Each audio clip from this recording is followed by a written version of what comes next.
En esta Semana Negra, que es un poco atípica, no quisiera empezar esta mesa de debate sin un recuerdo muy especial a todos los colegas que hemos perdido durante estos meses, unos a causa del COVID, como Luis Sepúlveda, Isidro Garrido, José María Calleja, otros por enfermedades, pero que también han muerto en este periodo, como Carlos Ruiz Zafón o la fotógrafa Ana Pornoy. Todas estas muertes nos han causado dolor, consternación, no nos hemos podido despedir de ellas, ¿no? Entonces yo creo que deberemos tener un recuerdo por todos estos colegas que han desaparecido, ¿no?, durante este periodo. La mesa que vamos a hablar ahora, la mesa que voy a presentar, vamos a hablar un poquito de lo que está suponiendo también para el género negro, pues, esta pandemia terrible que estamos sufriendo, ¿no? Voy a presentar brevemente, aunque será difícil brevemente, porque tiene un currículo muy extenso, a todos los que están aquí presentes en la mesa, ¿no? Marta Robles, madrileña, cosecha del 63, es licenciada en Ciencias de la Información, rama Periodismo, por la Complutense de Madrid. Comienzas a trabajar en la revista Tiempo. En 1989 das el salto al mundo de la radio, presentando el programa Caliente el Frío de Radio Intercontinental. De ahí pasas a la cadena SER, donde diriges y presenta un espacio de madrugada titulado De la noche a la mañana. En la misma cadena, el serial 1993 con Javier Capitán y Luis Figueroa Ferretti. Y diriges y presentan Si amanece, nos vamos y a vivir, que son 2 días. En el 98 entras en Onda Cero, diriges y presentas el programa de la tarde a toda radio, colaboras con el programa de Carlos Herrera, Herrera en la Onda.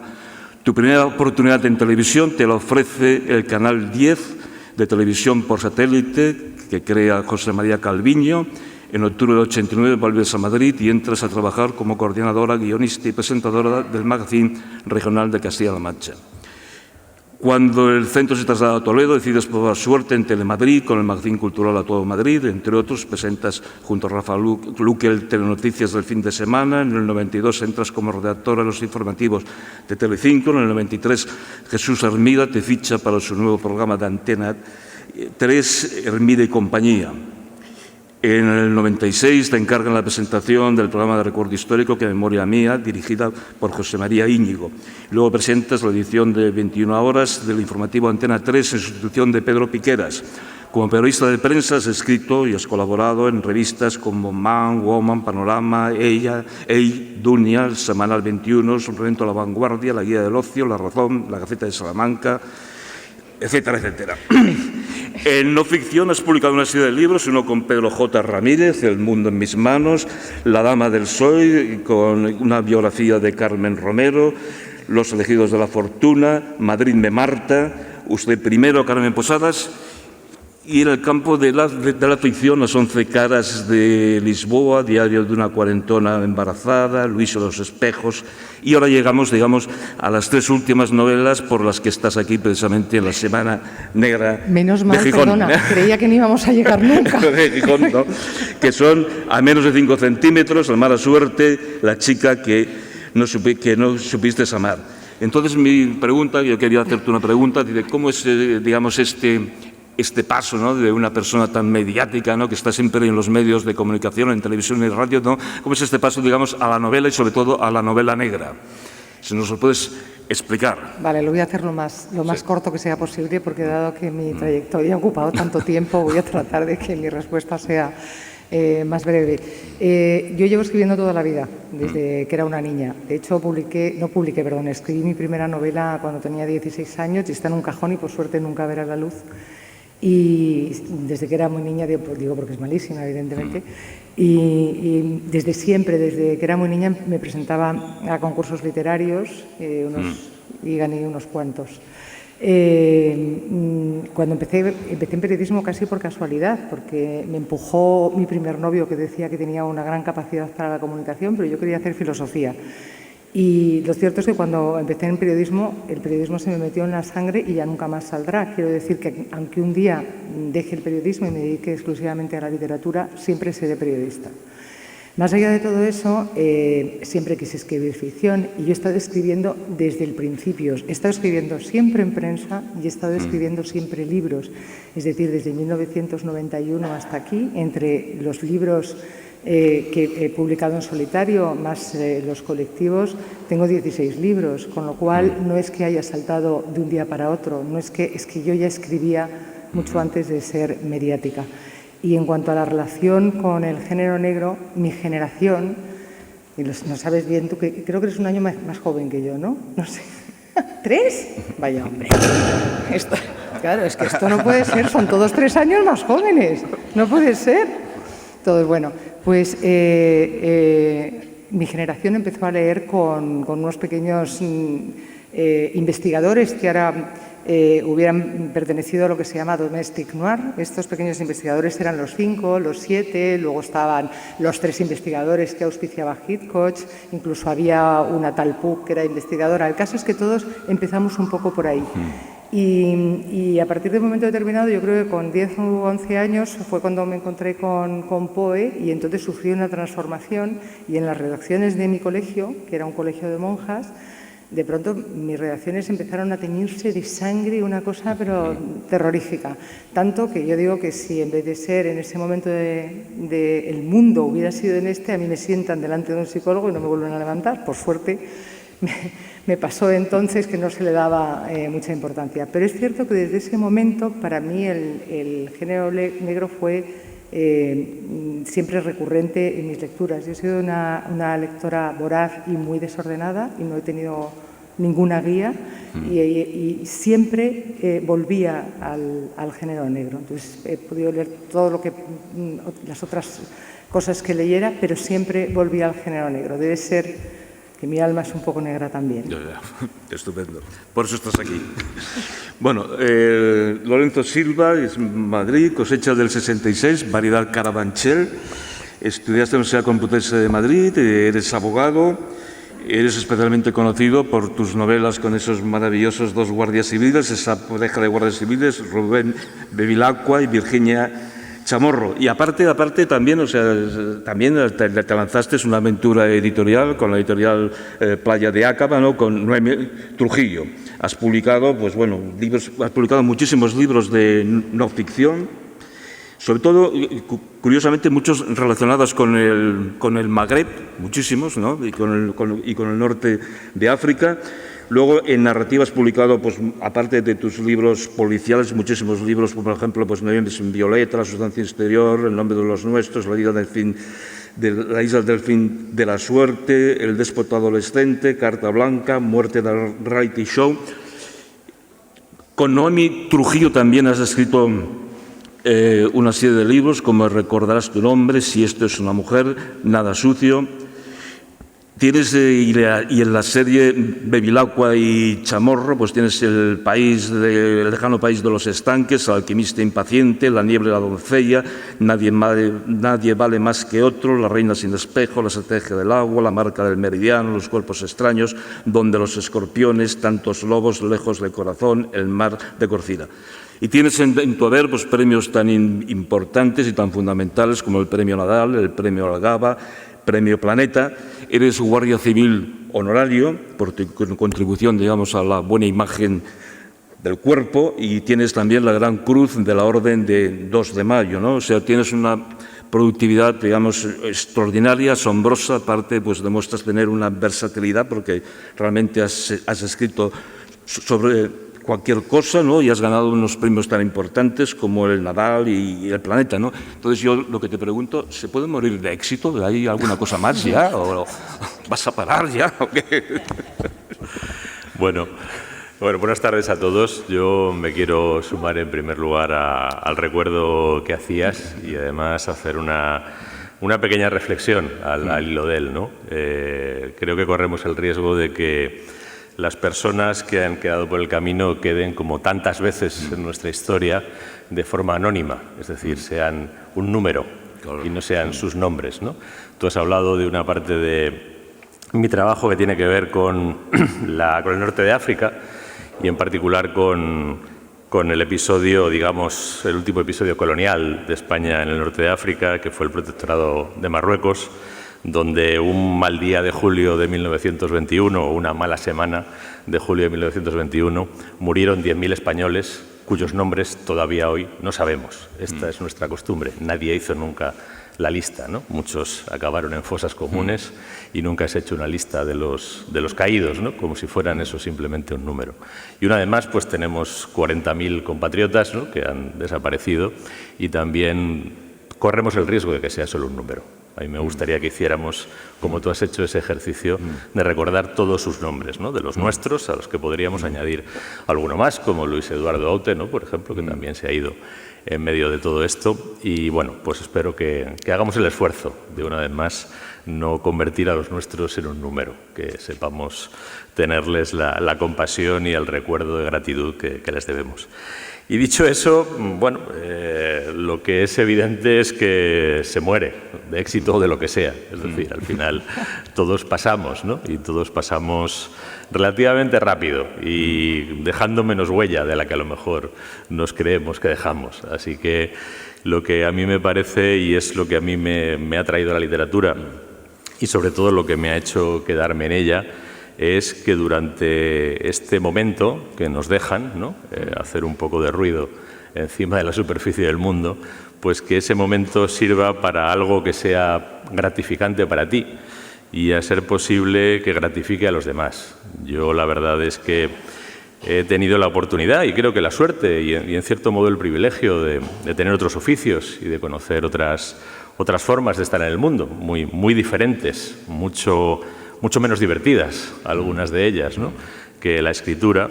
Y eso me ha enseñado a valorar, pues, la oportunidad que finalmente me ha dado la vida y con la que yo no contaba en absoluto, que era o que es poder dedicar todo mi tiempo a escribir. Esa es la única explicación de que haya acabado escribiendo tantos libros. Es que me paso muchas horas escribiendo. Durante mucho tiempo tenía pocas horas al día para escribir y desde hace 18 años tengo todas las horas del día para escribir. Y todavía no me lo creo, 18 años después no me lo creo. Intento aprovechar esa oportunidad que me ha dado la vida y nada más. Si con aprovechamiento o sin él, lo tiene que decir el lector, no me toca a mí. Vale. Vamos con Carlos Zanón. Carlos Zanón, cosecha del 66. Naciste el día de los trabajadores, me han dicho. Sí, ¿no? Por eso eres tan trabajador.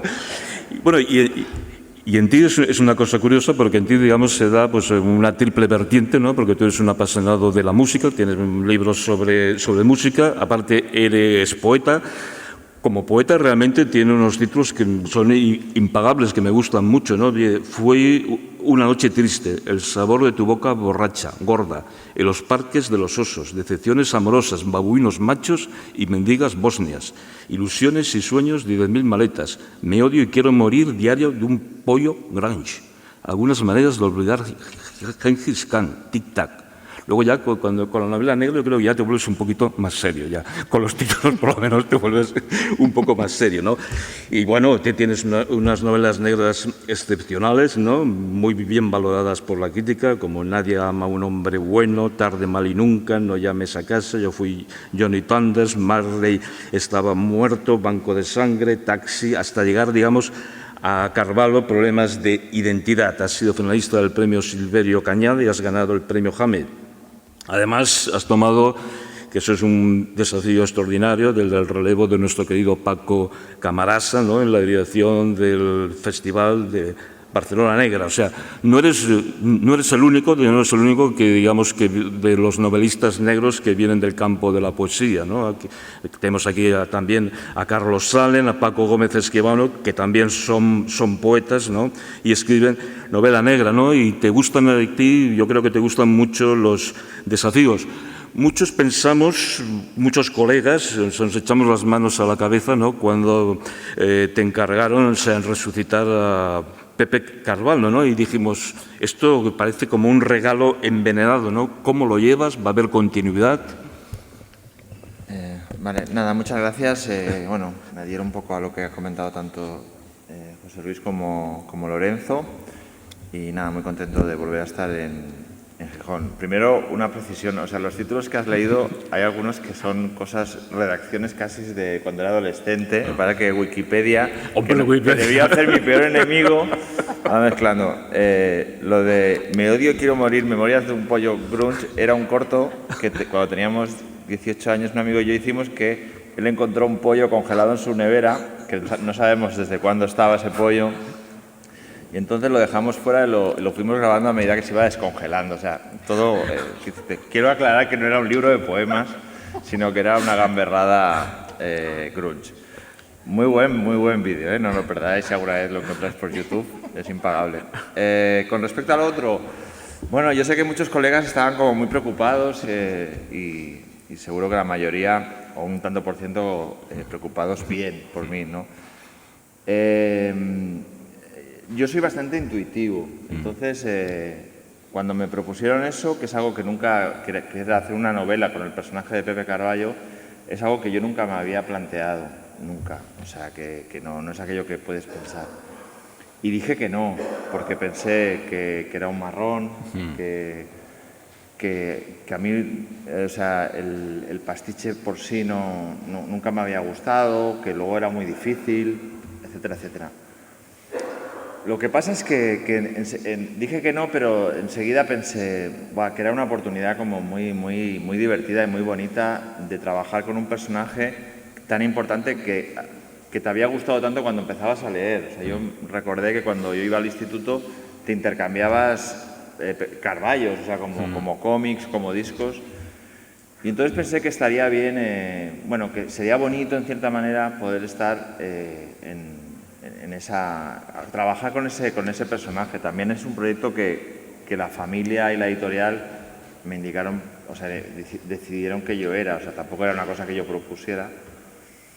Y luego me gusta mucho meterme en líos, o sea, me gusta mucho la idea de, no lo hagas. Entonces digo, lo voy a hacer, ¿no? O sea, consulté con algunos colegas, me dijo, no te irá bien, y pensé, gracias por vuestro interés, pero eso. Si va a haber continuidad, yo creo que no, pero es que desde el principio la idea era hacer un libro, intentar hacerlo bien, intentar salir vivo, intentar jugar eso, pero a mí me ha costado muchísimo poder publicar narrativa. O sea, yo publico mi primera novela con 42 años y la publico gratis, o sea, se la doy al editor y me hace tanta ilusión y tal. Es decir, si yo ahora me dedicase a hacer Carballos, acabaría siendo pues la persona que continúa haciendo Carballos. Y yo creo que también es eso. Hay una fórmula que a mí me gusta mucho con los libros de James Bond que encargan a diferentes escritores a continuación, ¿no? Y yo creo que si realmente se quisiera que la franquicia pues tuviera un poco conectara con generación de lectores jóvenes, sería una idea. Yo por mi parte creo y lo tuve claro desde el principio, lo que pasa es que en ese momento pues tampoco ibas a decirlo yo. Pensé que estaba bien, que intentaría salir vivo de allí y ya está. Muy bien. Bueno, y vamos con Juan Bolea. Juan Bolea es gaditano, cosecha de 59, madurado en barrica aragonesa. Eres licenciado en Geografía y en Historia. Eres padre de la serie policial de Martina de Santo y Flo Palomir. Además, diriges el Festival Aragón Negro y Panamá Negro, que es un festival transoceánico, las jornadas de literatura y criminología de Calatayud, el taller literario de Pina de Ebro. Has recibido en 2018, fuiste el premio de las letras aragonesas. A lo largo de tu carrera literaria has cultivado diversos géneros como el relato de aventura, la sátira política o el thriller psicológico, ¿no? Y bueno, has introducido mucho, digamos, el humor en tus novelas, ¿no? Dentro del género negro, que eso, digamos, es una cosa que es un poco recurrente dentro de la novela negra, ¿no? Has publicado pues, de los títulos Los hermanos de la costa, La mariposa de obsidiana, Crímenes de una exposición, Un asesino irresistible, los viejos seductores siempre mienten y precisamente Y sangre de liebre, que precisamente que las estás presentando aquí en la Semana Negra de Gijón, ¿no? Aparte de esto, pues has publicado El Palacio de los Jardines Oblicuos, Mulata, El color del índico, El gobernador, El manager, Orquídeas negras, La melancolía de los hombres pájaro, que obtuvo el premio Abogados de Novela, Pálido monstruo, El oro de los jíbaros, Parecido a un asesinato, El síndrome de Jerusalén. Quería comentar una cosa, porque con Juan Bolea tuve una experiencia paranormal. Él no se lo creyó, pero yo sí. Una experiencia paranormal, que esto pasó hace 3 años en la Feria del Libro, de Madrid. Yo iba en el AVE y de pronto, no sé por qué, se me cruzó Juan Bolea por la cabeza. Y en el AVE se me cruza Juan Bolea y digo, joder, si Juan Bolea hace 3 años o 4 que no lo veo de uvas a peras en los festivales, no, pues se cruzó la cabeza. Entonces me bajo en Madrid, en la Feria del Libro, voy por el Paseo de la Castellana, que hay miles de madrileños, y me encuentro con Juan Bolea. O sea, me encuentro delante y te dije, precisamente estaba pensando en ti. Tú no me creíste. Dije, mira, este tío lo dice, pues mira, para quedar bien, ¿no? Pero era realidad. Yo me quedé muy sorprendido. Digo, coño, ¿cómo es que en el AVE pienso en Juan Bolea? Y me lo encuentro en una acera por Madrid, ¿no? Una cosa realmente extraordinaria. Te quería preguntar, porque es una cosa que a ver si nos lo puedes explicar, ¿no? ¿Cómo es eso de dirigir un festival en Panamá, ¿no? El Panamá Negro, ¿no? Que es una cosa que me tiene muy fascinado, ¿no? Porque no solamente tienes un festival en Aragón, sino que encima te montas un festival en Panamá. Pues fíjate, bueno, buenas tardes a todas y a todos, que el alcalde de Ciudad de Panamá, cuando yo le presenté el proyecto de montar un festival en su ciudad, Festival de Novela Negra, me dice, yo hasta hoy pensaba que la novela negra era la que escribían los negros. Y hoy este alcalde es un experto en novela negra contemporánea, porque hemos hecho ya 3 ediciones allí en Panamá, que es una experiencia absolutamente extraordinaria y rica, ¿no? Yo tengo mucha vinculación, como yo creo que el resto de compañeros míos, con Iberoamérica, por muchas razones. Recientemente tuve la ocasión de saludar, no le conocía personalmente, a Mario Vargas Llosa, al premio Nobel. Me acerqué y le dije, don Mario, yo vengo a saludarle porque soy hijo suyo. Puso la cara que debe poner Julio Iglesias cuando le... cuando le reclaman una nueva paternidad. Pero yo, no se preocupe, digo, lo que quiero decir es que yo soy hijo del boom, ¿no? Él ya respiró, tranquilo. Y es verdad que yo soy hijo del boom, probablemente algunos de mis colegas también, porque los primeros autores que a mí me influyeron, aparte de Vargas Llosa, pues fueron Borges, Onetti muy olvidado, Onetti, al cual Vargas Llosa dedicó un maravilloso ensayo sobre la vida breve, y nos pusimos a recitar mutuamente los títulos de sus cuentos, y él decía, Vargas Llosa decía, La novia robada, yo decía, El posible Baldi, bienvenido Bob, y yo repetí, bienvenido Bob, porque es el cuento favorito. Bueno, quiero decir que Iberoamérica está muy presente, está también aquí en la Semana Negra de Gijón, por lo tanto, todo lo que hagamos allí o ellos hagan aquí, yo creo que esa comunidad de sueños y de idioma es muy enriquecedora, ¿no? Mi vida, como la de mis compañeros, probablemente ha oscilado, como la del propio José Luis también, con sus poderes que tiene, ¿verdad?, entre la realidad y la ficción. Yo creo que son los 2 grandes caballos de batalla. Para nosotros ese es el binomio humano, más que el bien y el mal, es la realidad y la ficción, es nuestra lucha permanente. Probablemente los lectores estéis en el justo equilibrio, de manera que cuando nosotros encontramos ese equilibrio narrativo, generalmente en la novela, generalmente es en la novela donde encontramos precisamente esa estabilidad que nos permite comunicar con muchos lectores, ¿no? Con muchos lectores, y ese es el momento en el cual normalmente nosotros maduramos y utilizamos el conocimiento de la realidad más la ensoñación, más la fantasía, y en vehículos idóneos para nosotros como la novela negra también, ¿no? Bueno, yo ahora quería preguntaros cómo habéis vivido esto de la pandemia, ¿no? En el Renacimiento, yo estaba pensando en la pandemia, ¿no? Que en el Renacimiento, pues eso, pues una serie de nobles se reunieron y para pasar la peste, pues estaban contando cuentos, ¿no? Que era que dio como resultado, digamos, el Decamerón, ¿no? Y entonces la pandemia ha sido terrible, para todos. Entonces yo quería preguntaros como escritores, ¿cómo habéis tomado esto? Si durante la pandemia habéis leído mucho, si habéis escrito mucho, si la literatura os ha servido como exorcismo, ¿no? Para, digamos, este vendaval de terror que nos venía no solamente desde la televisión, ¿no? Sino que, bueno, conocidos, amigos, familiares, resulta que estaban falleciendo a causa del coronavirus. Por ejemplo, Marta. Bueno, yo durante la pandemia he tenido mucho trabajo, porque entre todo mi currículum se le olvida decir que dirijo y prologo una colección de no ficción para Al Revés. Y además me ha quitado los premios, que se los ha puesto todos a él. Hombre, como me has dicho que era muy largo, como era muy largo. Ni un solo premio. Les pone todos los premios a él. Pues mira, yo he ganado el premio a Fernando Lara, finalista del Silverio Cañada, Aragón Negro, finalista de Cartagena Negra. Es que me estabas mirando mal de reojo, porque dices, hablabas mucho. Y entonces por eso he abreviado. Nada. Castigadas y los premios. Es una broma. No, yo he tenido mucho trabajo durante el confinamiento porque he seguido haciendo todas las colaboraciones que hago en prensa, porque tenía que estar revisando los libros de la colección de Al Revés y porque estoy escribiendo un libro nuevo. Pero yo he pasado el coronavirus, lo pasamos mi marido y yo y ninguno de mis hijos, con lo cual nos tuvimos que autoaislar dentro de mi propia casa y por suerte lo pasamos con síntomas bastante ligeros. Eso no quita que no sea un catarrito, porque aun cuando tienes síntomas ligeros, después tienes unas ciertas secuelas, que en mi caso me ha afectado mucho a la concentración y a la memoria. Con lo cual me ha costado especialmente leer. Todo el mundo decía, que esa es otra, todo el mundo decía, es que estoy leyendo muchísimo, estoy viendo muchísimas series.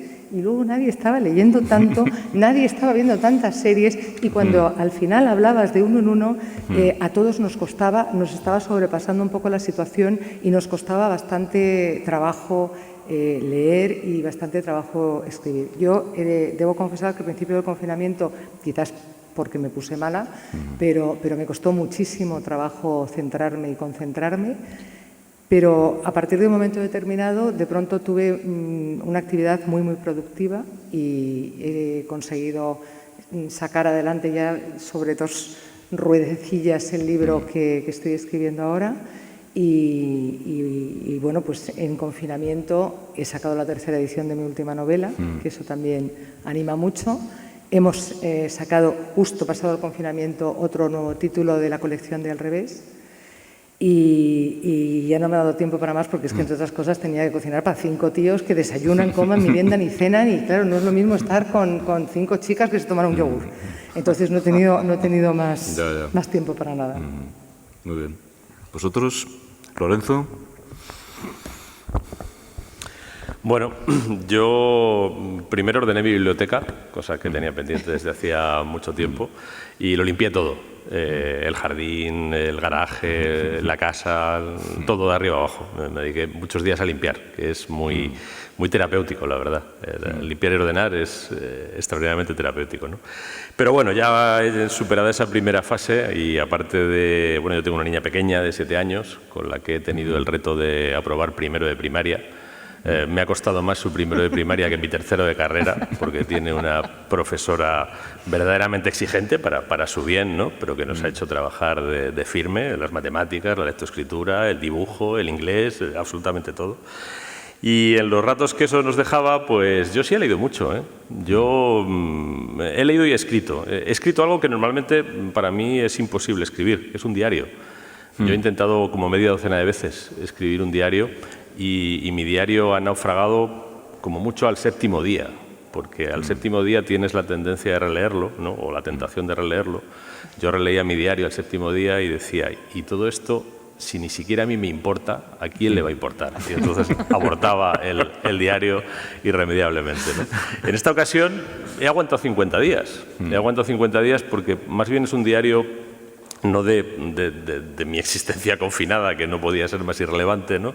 Sino de lo que iba viendo desde ese confinamiento y de lo que me llegaba de lo que había fuera, ¿no? Y también de lo que iba leyendo, que sí que me resultaba iluminador. Yo, bueno, no he salido prácticamente más que al Mercadona y a tirar la basura, pero tenía amigos fuera. Tenía amigos en la sanidad, Tenía amigos en el SAMUR, en Madrid. Tenía amigos tengo bastantes amigos en la Guardia Civil que estaban en la calle, algunos investigando homicidios, por cierto. Uno enfermo de coronavirus y ha estado a punto de morir investigando un homicidio. Y digamos que toda esa, como yo estaba encerrado en una vida bastante irrelevante, mantenía bastante contacto con ellos para tratar de recoger algo del pulso presente de esa vida que no era la mía. Realmente es un diario en el que aparece casi la vida de otras personas, pero que para mí era muy significativo porque yo hablaba con ellos a veces por la noche o por la mañana, ¿no? Con la amiga que tengo que es médico del SAMUR, que venía machacada después de turnos de 27 horas, ¿no? Y en ese momento recogías unas impresiones que para mí sí eran valiosas y eso al final ha ido al diario. Y también el diario es un diario de lecturas y yo lo que he hecho sobre todo, y se lo recomiendo a todo el mundo, es leer a los griegos. Me he releído a Heródoto, a Tucídides, a Jenofonte, a Procopio de Cesarea, que era bizantino, pero a fin de cuentas escribía en griego y culturalmente es un griego. Y otro al que he releído y me parece magnífico para este momento es Joseph Roth, tanto la Marcha Radetzky como la Cripta de los Capuchinos. Realmente son lecturas iluminadoras para este momento. Los griegos, porque entre otras cosas hablan de pestes. Tucídides habla de la peste de Atenas del año 430 a.C., ¿no? Y Procopio habla de la peste de Bizancio del año 540. Y es que lo que cuenta es exactamente lo que nos ha pasado. No estamos inventando prácticamente nada. Pero vamos, con una coincidencia de detalles pavorosa, verdaderamente, ¿no? De las reacciones de la gente, absolutamente igual, ¿no?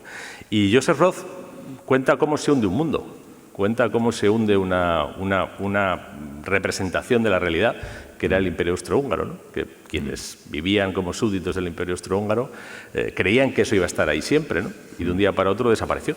Nosotros vivíamos también en ese mundo globalizado en el que todos nos íbamos a cualquier sitio y nuestros hijos iban a estudiar a Finlandia y nos movíamos como si nada y como si no fuera a pasar nunca nada y como si fuéramos invulnerables, y ha venido un cachito de ARN recubierto de proteínas a recordarnos que somos mortales y muy vulnerables, ¿no? ¿Y tú, Carlos, qué has hecho? No sé. Ya no te acuerdas. Después de leer a los griegos y de cocinar para 5 hombres, en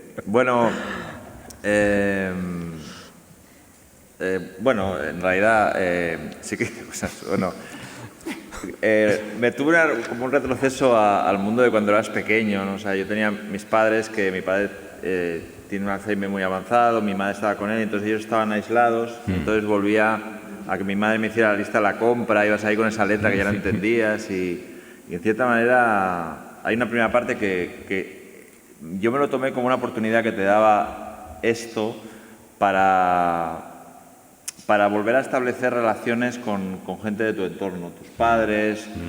Tuve la sensación, tengo un hijo de 23 años que nunca en mi vida volvería a estar tantos días con él, todo el día, ¿no? Y entonces estaba muy bien. Y un poco era eso, ¿no? También darte cuenta de las prioridades, también la cantidad de tiempo que pierdes con gente que no te importa nada y todas esas cosas. Leí mucho, yo tuve la suerte, me costó mucho escribir porque pensé un poco como lo que decía Lorenzo. O sea, yo estoy en medio de una novela y pensé, ¿esto qué sentido tiene? Nunca tiene mucho sentido escribir, o sea, nos creemos que sí, pero pensaba, ¿esto qué es? La gente se está muriendo 1000 personas cada día en mi país y estoy aquí como si el chico coge a la chica y piensas... Es un poco absurdo. Hubo un momento que decidí que era mi trabajo y que también estábamos muy acostumbrados a escribir en condiciones positivas, ¿no? O sea, hay gente que ha escrito en un campo de concentración, hay gente que ha escrito en una guerra, gente que ha escrito enferma, gente que ha escrito arruinada.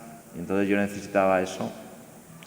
Y bueno, la verdad es que hubo cosas que también te diste un poco cuenta de este sistema absurdo de que tienes 300 camisas en el armario. Igual el problema es tener 300 camisas en el armario.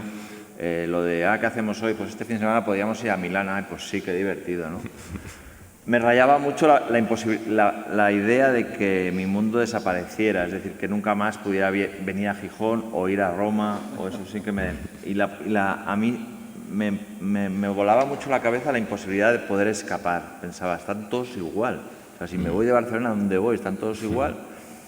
Y entonces esta parte tan positiva llegó un momento que dije, estoy harto de mi familia, estoy harto de mis relaciones tan profundas, estoy harto de ver las cosas importantes, tengo ganas de tropezarme con los extraños, tengo ganas de de que me expliquen rollos, alguien en un bar.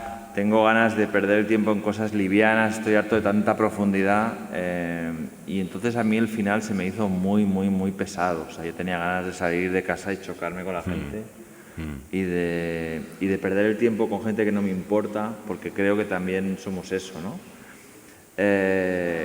En cuanto... También he visto muchísimas películas, he visto como 80, 90 películas. A Filming lo he subvencionado casi yo. Y bueno, no sé, creo que es una experiencia. Y sobre todo, que luego si quieres hablamos de esto, creo que es una experiencia la idea esta que también apuntaba Lorenzo, de la fragilidad, de que creíamos que esto siempre iba a durar. O sea, ni nos planteábamos que las desgracias siempre pasaban en el tercer mundo, ¿no? O sea, que realmente te había tocado unas cartas que siempre eran buenas y que no ibas a cambiar nada y bueno, no es así, no es así. Yo creo que eso es una lección que es esto, que intentaremos no olvidar, ¿no? Pero bueno, esa ha sido un poco mi experiencia, que es un poco como la que ha podido tener casi todo el mundo. No sé si el odio al final a la familia, pero... Además, para escribir yo necesito estar muy solo, ¿no? O sea, entonces había una parte que te invadían, pero solo porque respiraban o se movían, ¿eh? No, tampoco te invadían tu cueva. Y por otro lado veías lo absurdo de que aquello lo habías convertido como una especie de templo sagrado cuando en el fondo es una casa donde tiene que vivir gente, ¿no? ¿Y tú, Juan? Bueno, yo tengo la terrible sensación de que mi mundo ha muerto. Ya. Ha terminado. A lo largo del confinamiento yo he percibido unos cambios absolutamente drásticos en muy pocas semanas, donde toda esa sociabilidad, esa facilidad de comunicación, el piel con piel, esa maravilla de salir a la calle, al café, de coger de la realidad rostros humanos, voces, ideas, en esa gran riqueza, ¿no?, del espectáculo humano, de pronto ya se terminó el espectáculo. Yo ya no puedo salir de casa. Yo tengo que conformarme ya con el sucedáneo virtual. El vecino abre un resquicio y me considera un peligro, cuando antes, ¿verdad?, venía todos los días a charlar conmigo. Ahora ya no es así y no parece que vaya a ser así, aunque se haya levantado el estado de alarma. Ha habido un distanciamiento muy claro entre todos nosotros, hay unos reparos, hay una desconfianza de pronto aparecido y todo eso va a influir no solamente en las relaciones personales, económicas, etcétera, sino yo creo que también en las relaciones literarias, en la creación literaria, que era un poco el motivo de esta mesa redonda, ¿no? Yo creo que el mundo, ese mundo nuestro, fácil, alegre, lleno de ingenio, de humor y de despreocupación, ha terminado, me da la impresión. Ahora hay un peso, hay una gravedad. Cuando murió Sepúlveda, el día que murió Sepúlveda, yo sentí todo esto, porque hasta entonces, bueno, si él se salvaba, bueno, era uno de los nuestros, seguro que salía adelante, no era más que una neumonía, en fin. Pero de pronto todo aquello empezó a torcerse, las cifras de contagiados y de muertos, bueno, realmente era una pandemia, era un desastre, era real, era terriblemente real, puede volver a serlo, y yo creo que nos ha cambiado muy, muy profundamente. Por eso es fundamental que sigamos defendiendo los elementos de sociabilidad, de humor, ¿sabes?, de alegría creativa, que no nos dejemos contagiar, contaminar por la tristeza, ¿sabes?, por la derrota, y que mantengamos en pie, como siempre hemos hecho, ¿no?, un poco los principios de la creatividad. Pero vienen malos tiempos y sobre todo raros, y sobre todo yo creo lo que te decía antes, José Luis, que ya no son los míos. Ya. Y con esta pandemia, ¿creéis que va a surgir una especie de generación COVID o que va a haber un aluvión de novelas que va a ser exhaustiva, que van a hablar sobre la pandemia? ¿O qué es lo que creéis? Sí. ¿No? Sí. Marta. Vale. Vamos a decir lo mismo, porque Sí. hemos hablado antes. Bueno, podemos hacerlo a dúo. Habéis hablado ya, hombre. No, bueno, un poco. Yo no estoy de acuerdo contigo, Bolea, yo creo que no. Yo creo, evidentemente serán tiempos raros, evidentemente va a cambiar algo, pero yo creo que hay una pulsión y y creo que sales a la calle, aquí sí que parece muy raro, pero sales a la calle y tampoco notas mucho la diferencia de eso.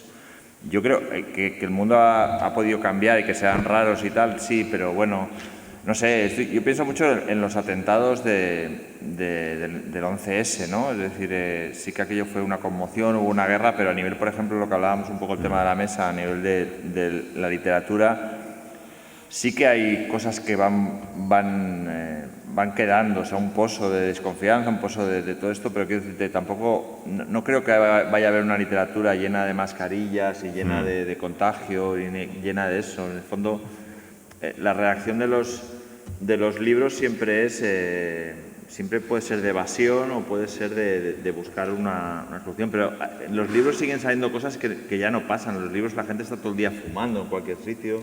Sí, cierto. El sexo durante el SIDA, habían pocas novelas que decían, perdona, voy a ponerme un preservativo, ¿no? No, es verdad. Es decir, o sea, yo creo que como pasó en la Inglaterra de la Margaret Thatcher, y cogiendo un símil de la música, tú ante Thatcher y Reagan podías escuchar discos de Joy Division o de Duran Duran, ¿no? Entonces yo creo que hay esas dos cosas, evasión o viene una especie de solemnidad. Pero yo creo que no se ha acabado tu mundo, Juan, no te desanimes. Yo creo que ha cambiado, pero dudo mucho que nuestra relación humana vaya a ser tan distinta, no sé. Yo es que durante el confinamiento, por el libro que estoy escribiendo, he tenido que leer mucha historia y cuando lees sobre la peste te das cuenta de que los seres humanos en tiempo de peste salían a la calle y se morían. O sea, toda esta angustia que nosotros tenemos era porque había miles de personas muriéndose, pero en ese momento eran millones y el que salía a la calle se moría. El que si te tocaban con un dedo así te salían los bubones, estallaban, la pestilencia estaba contigo y a lo mejor quemaban tu barrio o tu ciudad. Si después de pasar todo eso la humanidad volvió a relacionarse como si no pasara nada, entiendo que después del COVID también nos relacionaremos como si no pasara nada, así que también tranquilo, tranquilo. A mí lo que sí me inquieta un poco es la literatura post-COVID, porque durante el confinamiento además se ha producido algo que a mí me ha parecido que está muy bien, que aporta mucho a la sociedad, pero no demasiado ni a la literatura ni a la música. Creo que todas las canciones en general que han salido y que han regalado los músicos, cosa que me desagrada muchísimo que se regale la literatura y que se regale la música, ya está bien de regalar literatura y música, pero casi todas las canciones que han salido son malísimas. No sé si os habéis dado cuenta, pero en general son todas muy malas. Yo sé que no se puede decir, porque la letra nos aporta mucho, nos hace mucho más profundos, pero son malísimas. Y en general, todos esos cuentos y esas lecturas exageradas de muchos de nuestros colegas tampoco son muy buenas, lo voy a decir así, porque si no igual me la cargo. Y tengo la extraña sensación, como todo se aprovecha, ¿no?, en la literatura, en la música y en lo que sea, es posible que tras el COVID no es que vaya a haber un cambio en los relatos y que se vayan a ponerse mascarillas para irse a la cama, ¿no?, sino que va a haber probablemente muchos libros sobre el propio COVID. Novelas sobre el propio COVID. Igual que en un momento determinado se han escrito no sé cuántas novelas sobre la corrupción y podemos citar infinitos títulos, unos mejores y otros peores, pues ahora parece, y además yo ya he escuchado a algún colega que está decidido a escribir sobre lo que está pasando, sobre lo que nos ha pasado, sobre lo que hemos cambiado por dentro después de esta experiencia. Y a mí, aparte de que no me apetece mucho escucharlo, porque ya tu diario sí me gustaría leerlo, ¿ves? Pero más allá de todo eso, en general no me apetece escucharlo ni me apetece leerlo. Tengo la sensación que para escribir de cualquier cosa se necesita cierta perspectiva. Cuando la gente escribe de una hecatombe en el mismo momento, esos libros que aprovechan el momento de lo que está pasando en política o de lo que está pasando en terrorismo o de lo que está pasando en lo que sea, son libros que desaparecen casi de inmediato. Y, sin embargo, los que tienen cierta perspectiva aportan, creo, que mucha más reflexión y mucho más interés. Así que a mí me preocupa un poco que en todos los géneros, incluido el género negro, haya una literatura post-COVID que simplemente hable de lo que todos nosotros hemos vivido y nos lo cuente demasiado pronto, antes quizás de que lo hayamos asimilado.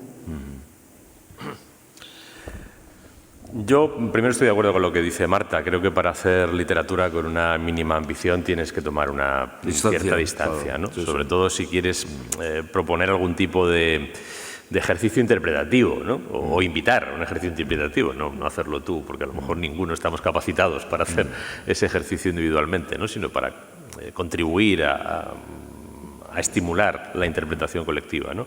Si quieres hacer eso, creo que hay que tomar una cierta distancia. En caliente se pueden hacer aproximaciones de emergencia y borradores y bocetos. Yo por eso opté por la forma del diario, que es una forma, bueno, pues puramente de bosquejar, ¿no? Ideas y dejarlas ahí anotadas para recuperarlas a lo mejor dentro de 5 años y tratar de interpretarlas, ¿no? Pero dicho eso, y siendo todo muy prematuro, yo estoy de acuerdo con ambos, aunque puede parecer paradójico, ¿no? Yo creo que la condición humana no va a cambiar.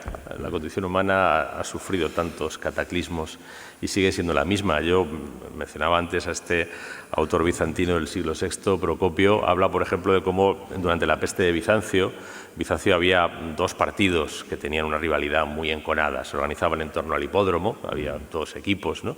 Pero al final eso se convirtió en una corriente política y tenían unos enfrentamientos terribles.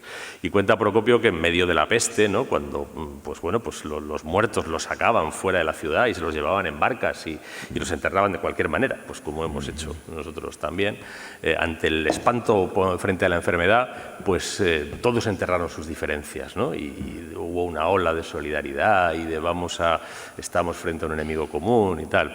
Y viene a decir algo así como: en cuanto pasó el espanto y todos se sintieron seguros, volvieron a las mismas rencillas y a las mismas luchas intestinas de antes, ¿no? Y aquí hemos visto algo muy parecido. Hubo un momento muy breve de estamos unidos y tal. E inmediatamente, ¿qué es lo que ha aflorado? Pues lo mismo que afloró en nuestra sociedad frente al 11M, por ejemplo, ¿no?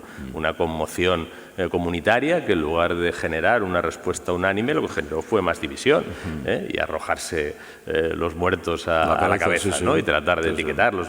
Es decir, estamos más o menos en lo mismo. Ahora, siendo esto así, yo creo que este fenómeno ha sido como una especie de lente de aumento o de lámpara potentísima que ha dejado al descubierto algunas cosas.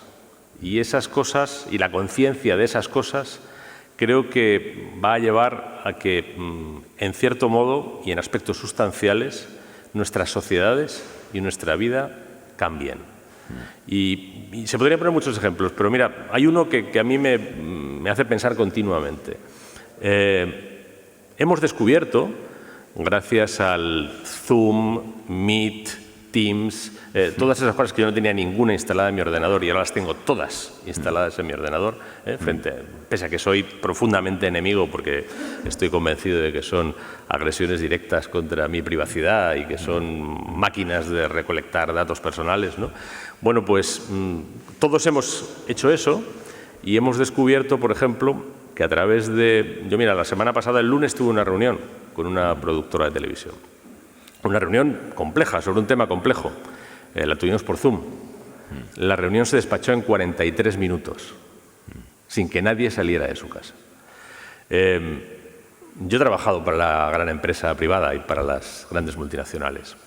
¿Va a seguir una gran empresa tirando las cantidades de dinero, gastando las cantidades, porque el tirar ya es un juicio de valor, gastando las cantidades de dinero que se gastaban en viajes, hoteles, estancias, restaurantes, para tener reuniones presenciales, cuando cada uno en su sitio, con una aplicación gratuita, no solo va a tener la misma reunión en términos de contenido, sino que además, en lugar de perder 3 horas, porque hay que justificar que hemos viajado a Berlín, se despacha en 43 minutos y las otras 2 horas y 17 minutos están disponibles para la empresa. Estoy razonando con la mentalidad del capital, que conozco bastante bien. Pero solo una cosa, quiero interrumpirte en una cosa, Lorenzo. Tú no sabes la cantidad de veces que esas mismas empresas ya sabían que todo eso no serviría para nada. Pero ahora, claro, porque eso estaba ahí. Pero ahora de repente le hemos puesto una lente de aumento que lo ha hecho escandaloso. Lo ha hecho escandaloso. Se lo van a ahorrar. ¿Y que se lo vayan a ahorrar qué quiere decir? Que un montón de empleados de hotel, un montón de empleados de aerolíneas y un montón de empleados de la hostelería lo van a pasar mal. Ya verás cómo sí, Marta. Ya verás cómo sí. Estoy de acuerdo. Bueno, Juan, porque esto ya se acaba, el tiempo vuela. ¿Dices algo? Para cerrar. Yo confiar en que no vuelva el intelectual, no se vuelva a refugiar en su palacio de cristal, en su torre de cristal. Yo creo que esa tentación está, esa tentación de retirarse, de contemplarse, de considerarse autor y solo autor al margen de la realidad, de huir de tu tiempo, de huir de tus revoluciones, tus compromisos y dedicarte solo a la pura contemplación artística o literaria, ¿no? Esa tentación yo creo que debemos evitarla. Tenemos la complicidad de los lectores y tenemos la complicidad de los géneros, que yo creo que aquí sí que son un gran aliado, un gran vehículo, No nos contemplemos a nosotros mismos en el confinamiento, no nos miremos tanto, porque no nos va a gustar lo que vamos a ver, especialmente. Trabajemos más que nunca con la imaginación, con la ficción, para saltar, para ayudar a los demás a saltar esta mala realidad, con la ayuda de nuestros poderes mágicos, como los tuyos cuando ves en el AVE esas visiones mágicas, ¿no? Pues nada, muchísimas gracias a Carlos, Marta, Juan y Lorenzo. Y bueno, la Semana Negra sigue y esperemos que el año que viene pues estemos todos más normalizados y sin máscara, pero que como ha dicho antes Carlos, no sabemos si os ha gustado esta charla, no os ha gustado, no vemos expresiones de cara, nada más os vemos a todos iguales, nada más vemos los ojos, o sea, muchas gracias. Un aplauso para la mesa, por favor.